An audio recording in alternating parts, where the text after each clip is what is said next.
Bismillahir Rahmanir Rahim. Welcome to the land of verbs.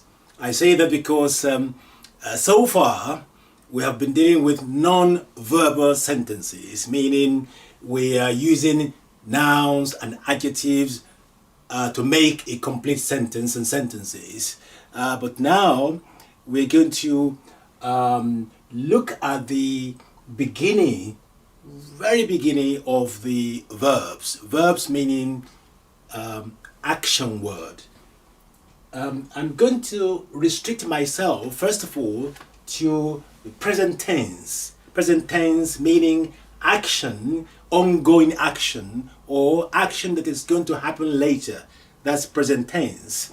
Askuno, teskuno, teskunina, yeskuno, teskuno. Let's analyze this.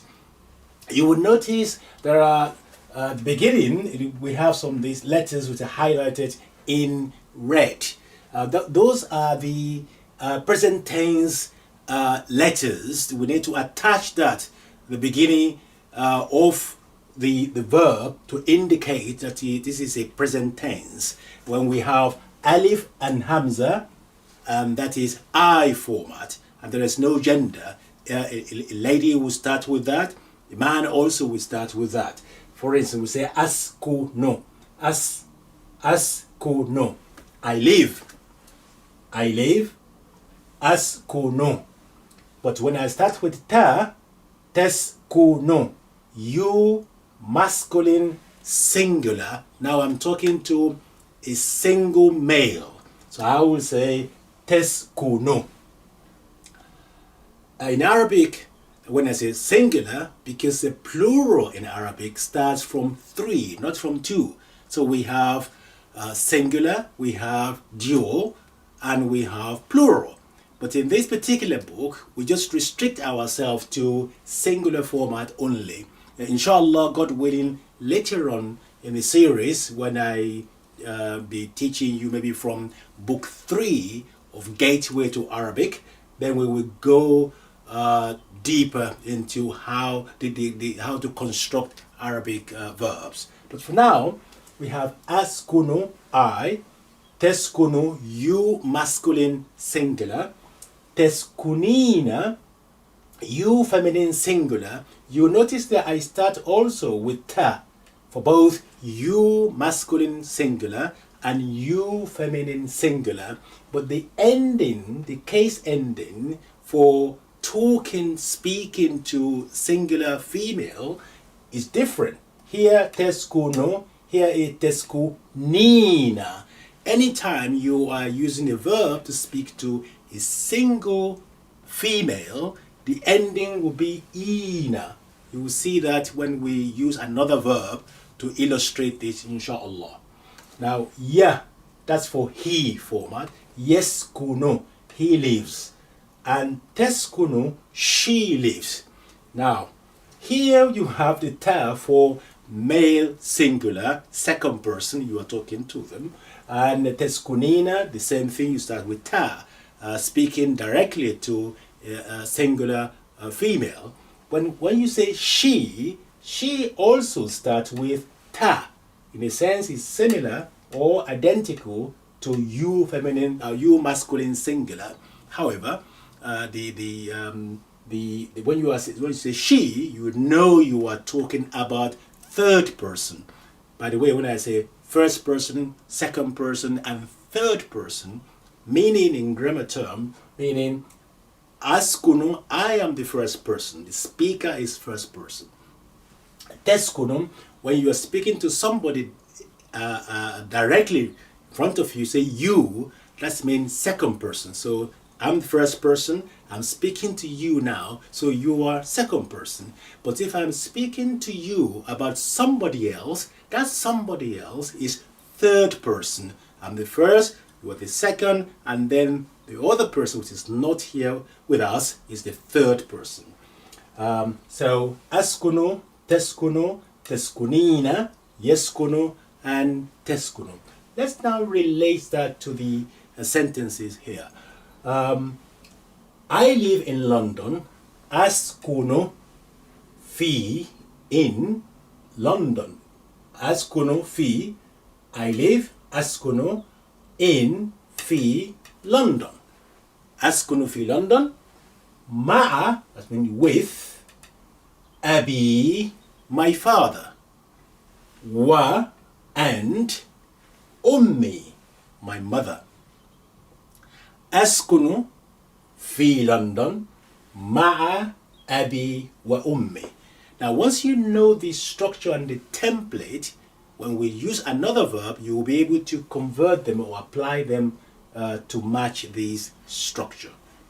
So أسكن, تسكن, you masculine singular, you say, do you live next to the mosque, O Hassan? هل تسكن. Now تسكن on its own meaning you live. I say you are dwelling, you stay somewhere. تسكن. But this هل is changing the sentence into a question. That's why we have do you, from you live, and then say, do you live next to بجانب, next to بجانب, بجانب المسجد, بجانب المسجد, next to the mosque. يا حسن, Hassan, oh Hassan, do you live next to the mosque? هل تسكن بجانب المسجد يا حسن? Of course, you can start with يا حسن if you wish. You can say يا حسن هل تسكن بجانب المسجد, or any other place that you know in Arabic. So I can say هل تسكن بجانب المكتبة? Do you live next to the library or to the bank if you like, or to any other places once you know the vocab for it. Next, now you feminine singular speaking to a single female directly in front of me. تسكنين, you live. Now we use the same structure here. هل تسكنين مع أختك يا فاطمة? Fatima is a female name. هل تسكنين, do you live, مع, that's with, your sister, أختك, يا فاطمة, O Fatima. هل تسكنين مع أختك يا فاطمة? Next, يسكن, he lives. He lives.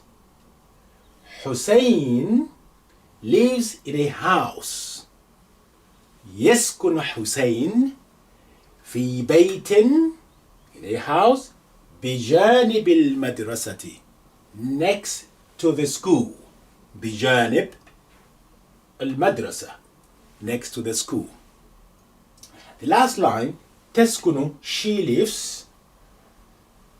تسكن سلمى في بيت متسع وحديث.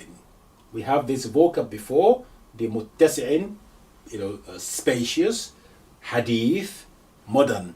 We have bait as well. Salma is living in a spacious, modern house. تسكن سلمى في بيت متسع وحديث. Now, you note here, those of you who are familiar with grammar, the word set order in Arabic and in English. In English, I say, I live in London. You can see the I1 is hiding after the verb in Arabic. So, أسكن في لندن مع أبي وأمي. Here, much more clear here, when you say, يسكن حسين. Hussein is subject here, but we start with the verb in Arabic. When you say I do something, or she does, or he lives, you're starting with the verb.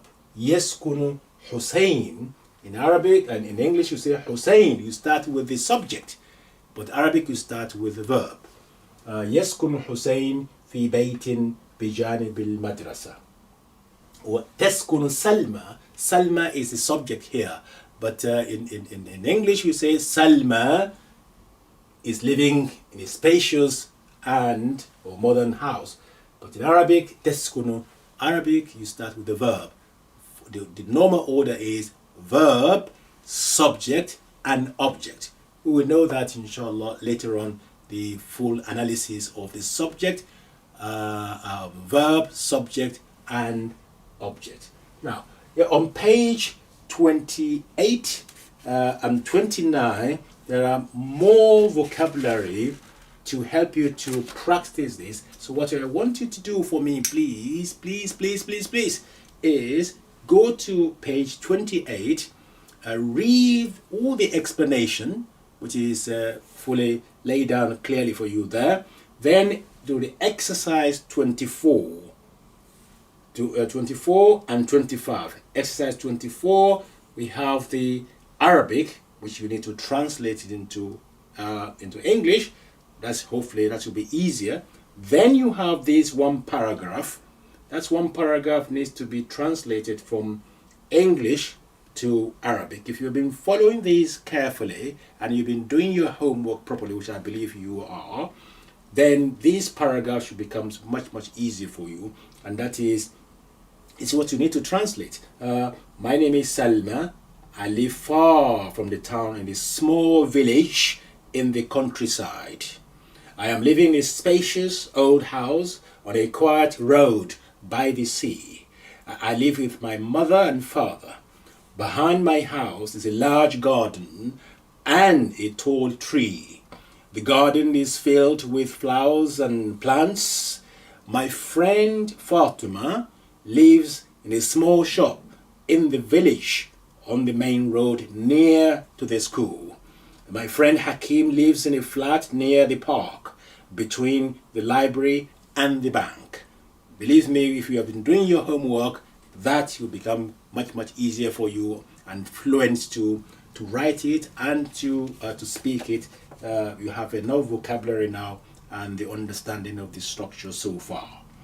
Now, page 30, again, there's an exercise 26 on page 30. So on that page 30, you'll be able to do the exercise 26. And as I mentioned before, the solution to all the exercises can be found on our website, www.gatewaytoarabic.com. You find a PDF there when you go and click on the book, and there should be a solution for you there to download to check your answers. So that is your task now. Do exercise on page 29, exercise 24, exercise 25, and exercise 26. So let me one more reading before we finish this particular lesson. So, أسكن في لندن مع أبي وأمي. If you want to practice your reading as well, you can repeat that after me, please. أسكن في لندن مع أبي وأمي.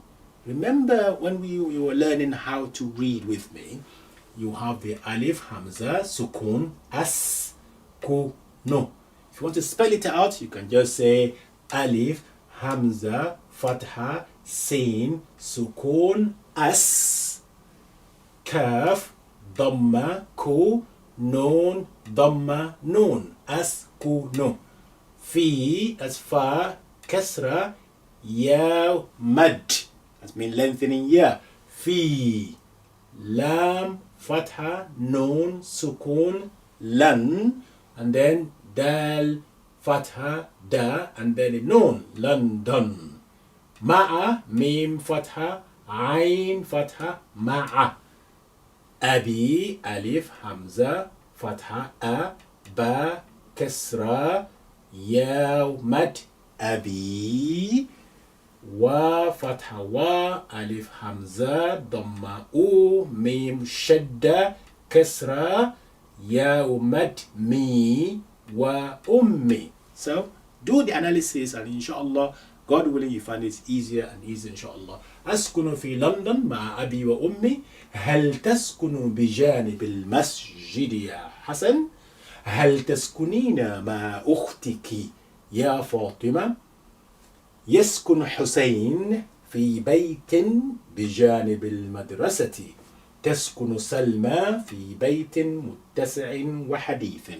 Finally, let me call your attention to preposition. So we have في here, preposition.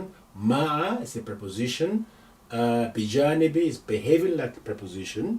مع is a preposition. That's why you have أختي. يا فاطمة يسكن في is a preposition. Hence you have this genitive case ending في بيت بجانب المدرسة. Again, تسكن سلمى في بيت متسع. That's adjective. The much, that's the male, masculine. Case ending is the same. وحديث, also case ending the same. And the gender is the same. So good luck with exercise number 24 and 25 and 26 on page 29 and page 30. Well done. See you later. Inshallah. مع السلامة. في أمان الله.